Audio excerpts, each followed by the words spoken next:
Well, hey friends, welcome to another episode of the Thriving Christian Artist. Super glad that you are here. And I'm just tickled to death to have my friend Julie Bagamary here with me, not because we've been friends for a long time, and also she's from North Carolina and everything, but she's just an incredible, great person all around and with a great story. So Julie, welcome again to the podcast. Thank you, Matt. It's a privilege to be here. Absolutely. We were just I was, searching around feverishly before we went live. And I was like, what episode were you on before? And it was episode 241, where we kind of shared about your story and all that. And that's been so wonderful. I know for so many of our listeners to listen to, but there's more to the story today, right? There's more to share. Absolutely. That's awesome. Well, listen, I wanted to give you just a second for those folks maybe who've not listened to that previous episode. Tell us a little bit about who you are, what you're doing in the world, and that sort of thing, and then we'll jump into a little bit of your story as it is right now. Okay. Well, I'm Julie Bagamary. I am a fiber artist. I live in Fairview, North Carolina, and I've been stitching since I was 9 years old. And the first podcast, we talked about my husband and I had a 12-year season of foster parenting, and a lot of things I learned and things I learned about myself and ways to share that. So, yeah, I love sharing your story because when I think of you and all the transformation that's happened in your life over the years, the word convergence comes to mind, and I talk about that a lot on the podcast, but just this idea that, man, when you get aligned with who God says you are and what you can do, and what he's got for you in the kingdom, a whole new life opens up for you. And talk just briefly about that, because I mean, you've been in such a, I don't know, like a rocket ship transformation over the last few years of really stepping into everything that God's called you to. And then I want to get into this new book that you've got and all that you're doing with that. But I mean, it's been a process, hasn't it, to really walk in who God's called you to be. It has. I was saved when I was 7, and I knew exactly what I was doing, but I wasn't discipled. And so I did read the Bible. I never questioned God's presence in my life or the Spirit. But I read the Word. I wasn't discipled. That's pretty much that. Yeah. And in 2008, I got into the mentoring program. I actually was in a small group that you had way back. Yeah. And it transformed me. I began to really ask the Lord to show me lies that I had been believing and replace them with truth. And that went into every area of my life, not just art. And it improved my marriage, it improved my relationships, it improved my art. I started doing my art more as a business and confidently, and then I began mentoring other people, and it has filtered through my family and my grandkids. I mean, it's just been boom, it's been good. It's been awesome. It's been awesome. Yeah. It's so neat because I think a lot of people, because we're on an art podcast and we're talking to artists primarily right now. And it's like, a lot of times we think that, this thing of being an artist is just for, creating art and that sort of thing. But God's like, no, listen, I'm going to use everything in your life to bring transformation, to make you more like me, to bring you into the fullness of who I've called you to be. And he brings these pieces of our life together that we thought, oh, I didn't think that had any role. And you ended up writing a great book that you're still using and promoting about your foster care journey with your husband and all that, and how God was using that. And now have written this other book about using your art as legacy with kids and grandkids. So how did that come about? That must have been an incredible story. I was never a wannabe book writer. So when I wrote Foster Parenting Matters, I did it out of obedience, not because I wanted to, because I felt like I needed to share the things that I wish somebody had told me. Yeah. And so creating a legacy with art came about because people kept saying, you do all these creative things. Could you tell us how to do it? Give us some examples of things that you do. And so I decided to, write some of those things down. And again, that was an act of obedience. It was a lot easier to write than the foster parenting book. Yeah. One, because when I'm not a writer. I was not a writer. I am now, but I wasn't. And so I didn't know what I was doing. So I began writing some things that I do with my grandkids and I do with other children. I've done with my kids through the years, and in hopes to inspire other people that things that you may not think are creative are. And it's such a neat opportunity to share your values and your life with those that you care for and to leave a legacy. And one of the things I didn't really think a whole lot about when I was writing was that my parents left a legacy for me. And I doubt that they intentionally thought, oh, I think I'll leave a legacy of art, but they did. Wow. So we're leaving a legacy. And so to harness that power of art to leave a legacy is just incredible. I love that word legacy. And I love that when you think about, gosh, when I'm gone 50 years, when you're gone 50 years, what part of me is going to be left in my kids and my grandkids and that sort of thing. And I think, as much as we talk about on the podcast of helping people, monetize and develop businesses out of what they do and that sort of thing, I think one of the things that can be difficult, or I don't know, how do I say this?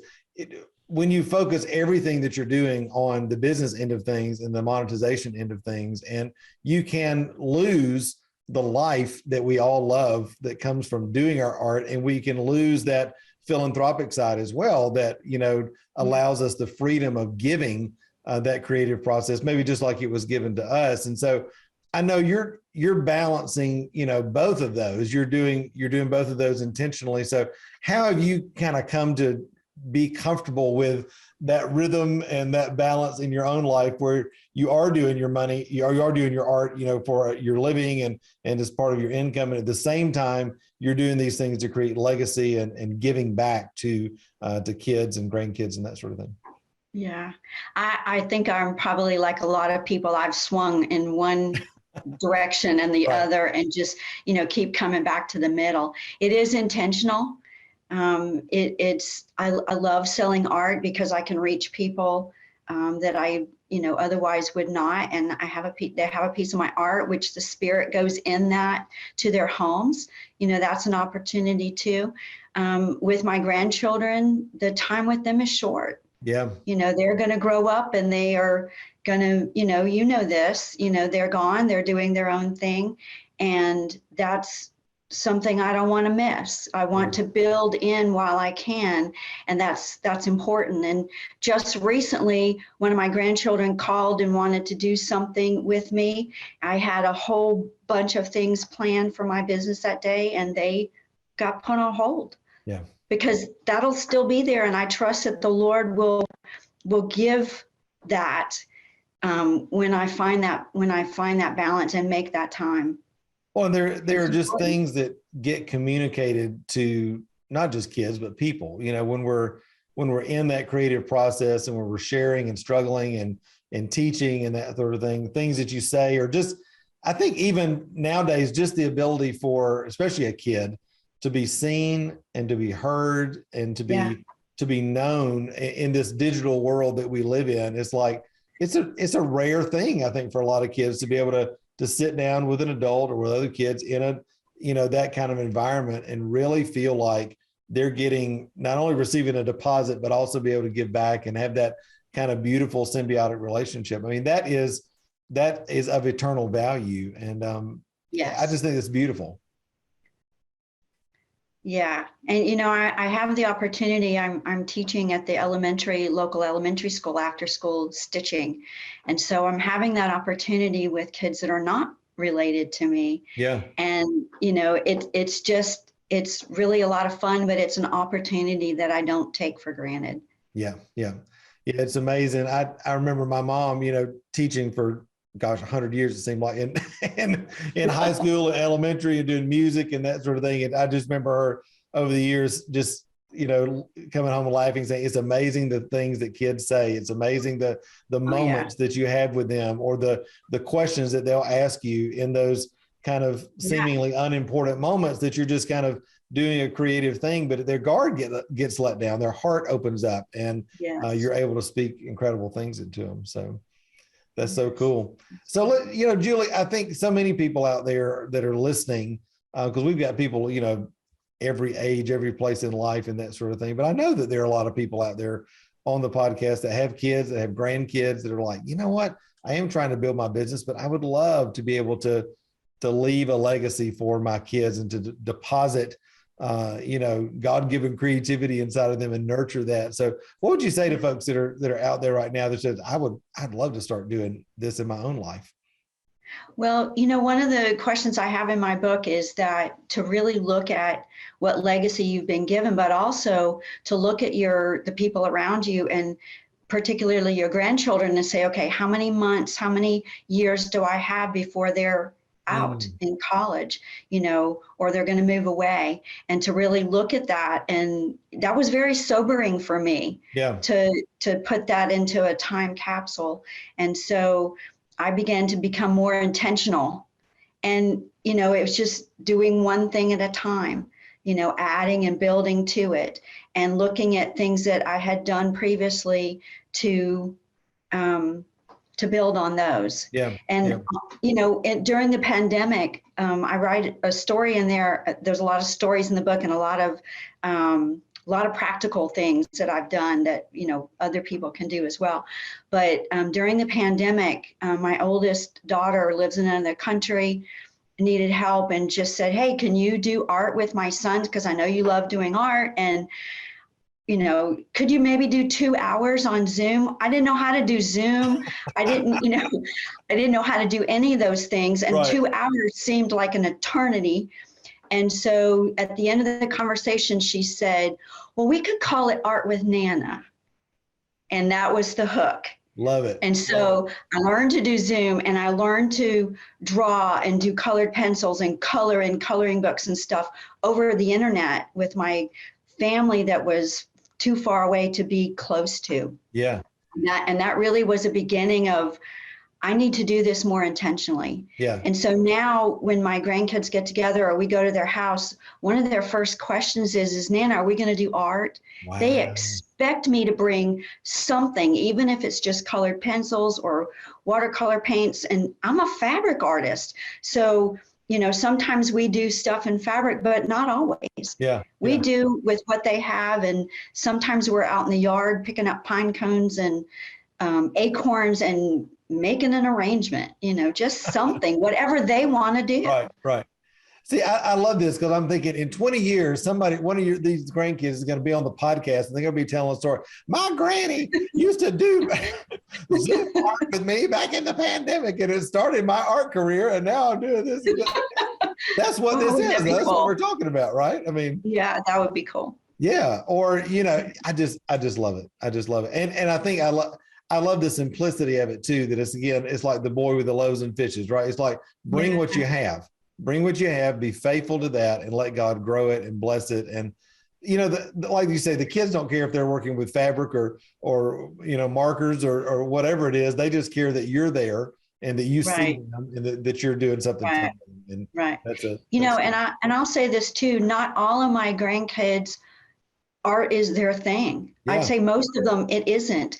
And yet it is a connection point. It's that time. It's that, like you said, it's that time together, and their guard does get let down. It is a time where we can have a conversation because we're sitting next to each other. Yeah, absolutely. I can remember so many times my mom picking Cameron up from school and they'd go to Chick-fil-A or they'd go do something fun or whatever. And she would come home and tell me the things that he would share with her. And I'm like, he never said anything like that to us, but he would say it to her, because he felt that freedom, and it's creating that space, right, for that to happen.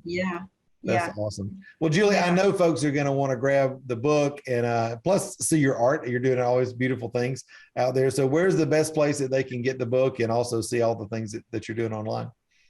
Well, the book is Creating a Legacy with Art, and it's on Amazon. My websites are Facebook and Instagram, Julie Bagamary Art. I also have Julie Bagamary for more personal things. And I share some of the fun things I do with my grandkids on both. So those are places that are good.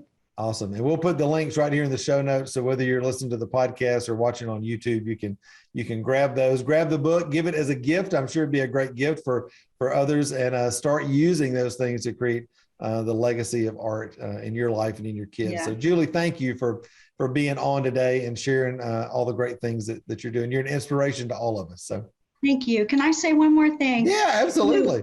I had someone say, this book is just for artists to share, and it's not. You don't have to be an artist to share a legacy. Anybody can color.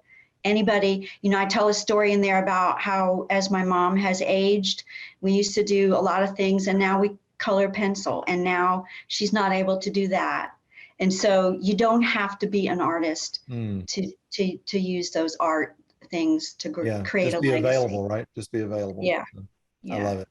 Well, awesome. Well, guys, go to the website, grab the book on Amazon, and whether you're an artist or not, or whether you think, hey, I might give this as a gift, it's a great opportunity to sow the gift of creativity into somebody else's life. So thanks for being on, Julie. Thank you, Matt. It's a privilege.